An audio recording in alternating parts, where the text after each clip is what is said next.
बहुत बढ़िया कहा। जावड़ेकर साहब ने कहा 80 करोड़ लोगों को, हालांकि मैं उस शब्द का इस्तेमाल नहीं करूंगा कि मुफ्त कुछ नहीं होता सर। मैं कई बार सदन में बोल चुका हूं, अगर 80 करोड़ लोगों को आपको अनाज देना पड़ रहा है तो मुझको अर्थव्यवस्था पर कोई टिप्पणी नहीं करनी है। तो जब सुधांशु जी ताली बजा रहे के वक्तव्य पे ताली बज रही थी तो मुझे लगा कि गांव शहरों के बेरोजगार पर यह ताली कितनी भारी पड़ रही होगी। माननीय उपसभापति जी, आपका बहुत बहुत धन्यवाद। मैं सिर्फ ये कहना चाहूँगा, आज सुबह जब पता चला कि economic situation in the country पर शॉर्ट ड्यूरेशन डिस्कशन है, तो मुझे कभी नहीं लगा था कि हमारी पूरी बातचीत टैक्सेशन, फॉरेन एक्सचेंज रिजर्व्स और वगैरह वगैरह की चीज़ों में रहेगी। अर्थव्यवस्था का वो एक चेहरा हो सकता है, लेकिन एक जनप्रतिनिधि जो राज्यसभा और लोकसभा में बैठे हुए हैं, उनके लिए आर्थिक परिस्थिति पे जब हम बात करते हैं ना, तो सर सबसे पहले गरीब की थाली नजर आती है। गरीब की, आप फॉरेन एक्सचेंज रिजर्व कुछ भी रख लो, लेकिन अगर गरीब की थाली में ऊपर परिलक्षित नहीं हो रहा है तो फाइल भी किताबी है और गांव भी किताबी। मैं सिर्फ, और हाँ, बहुत बढ़िया कहा, जावड़ेकर साहब ने कहा 80 करोड़ लोगों को, हालांकि मैं उस शब्द का इस्तेमाल नहीं करूंगा कि मुफ्त कुछ नहीं होता सर। मैं कई बार सदन में बोल चुका हूं, अगर 80 करोड़ लोगों को आपको अनाज देना पड़ रहा है तो मुझको अर्थव्यवस्था पर कोई टिप्पणी नहीं करनी है कि आर्थिक परिस्थिति क्या है, कितनी समावेशी है, वगैरह वगैरह। सर, माननीय उपसभापति जी, सुधांशु जी जब बोल रहे थे तालियां बज रही थी, सत्ता पक्ष से बजती भी हैं। अब विजय साई रेड्डी जी को कष्ट हुआ तो उन्होंने कह भी दिया कि ताली क्यों नहीं बजा रहे हो।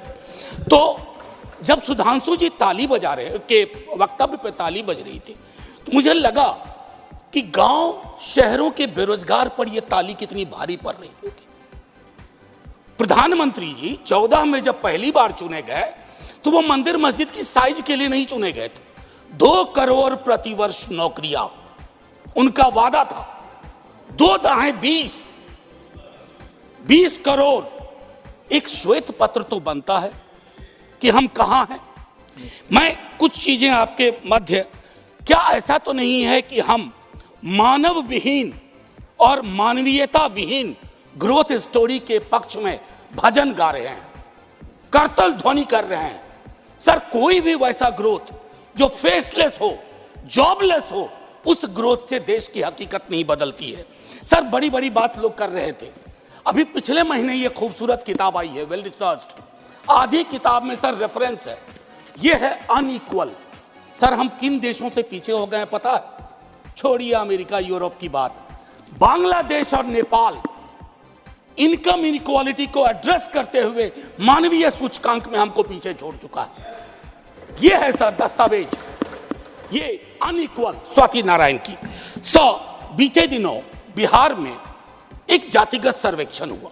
मैं चाहूंगा तमाम हमारे भाजपा के मित्र, उनको ना उससे मतलब ना हो, उसके प्रति विरोध हो, लेकिन एक बार उस दस्तावेज को पढ़िए, क्योंकि उन आंकड़ों में नंबर के बाद आर्थिक सामाजिक परिवेश भी जाहिर हुआ है। और तब प्रधानमंत्री जी, पुनः ले जाऊंगा 14 में बिहार गए थे, बिहार को स्पेशल स्टेटस की बात वो करके आए थे, हाजीपुर, दरभंगा, पटना। सर, बिहार को आपकी जरूरत है माननीय सत्ता पक्ष। बिहार के पास रेवेन्यू के साधन कमतर हैं।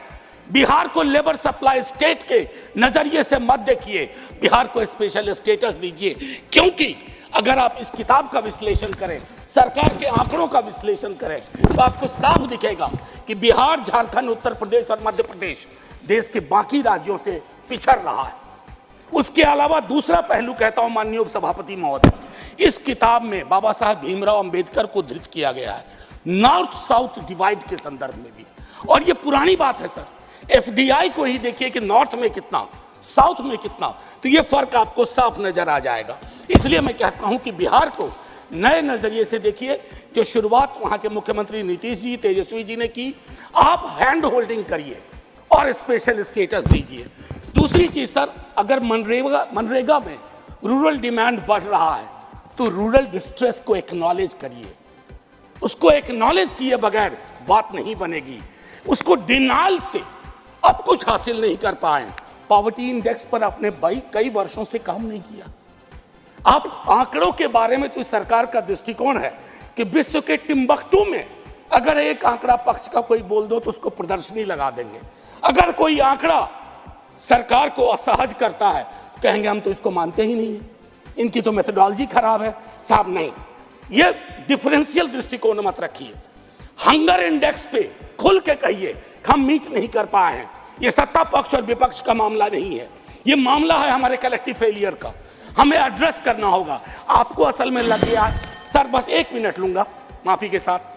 सर, आपको असल में लगता है कि आप इनकम इनइक्वालिटी की बात ना करें, पॉवर्टी रिडक्शन की बात ना करें, अनएम्प्लॉयमेंट एड्रेसिंग की बात ना करें, चुनाव आप फिर भी जीत जा रहे हैं। मैं मानता हूं आपने वो तिलिस्म विकसित कर लिया है कि समस्याओं को एड्रेस किए बगैर भी चुनाव कैसे जीते जा सकते हैं। लेकिन जिन बोतल से निकला ये जिन देश पर बहुत भारी पड़ने जा रहा है। वेल्थ टैक्स को लेकर के, इनकम इनइक्वालिटी को लेकर मैंने कहा वेल्थ टैक्स 16 में आपने अबॉलिश कर दिया। किसानों के बारे में सर मैं कहता हूं, आप कहते हैं शेयर बाजार उछल रहा है, बड़ी तारीफ होती है। सर, शेयर बाजार उछले और एक किसान आत्महत्या कर ले, एक युवा बेरोजगार आत्महत्या कर ले, तो आप किस चीज को कहेंगे सर? और कुछ नहीं कहना चाहता। हाशिए के समूहों में पॉवर्टी की जो परिस्थिति है, आप बिहार का डेटा देखिए। आखिरी सर, एक सुधांशु जी बड़ी अच्छी चीजें बता गए, हमें तो लगा कि हम तो बेकार परेशानी है गरीबी से, भुखमरी से। 30 सेकेंड सर। तो मैं आपके माध्यम से अपने मित्रवर को कहता हूं, जब कश्ती साबितो सालिम थी, साहिल की तमन्ना किसको थी? अब ऐसी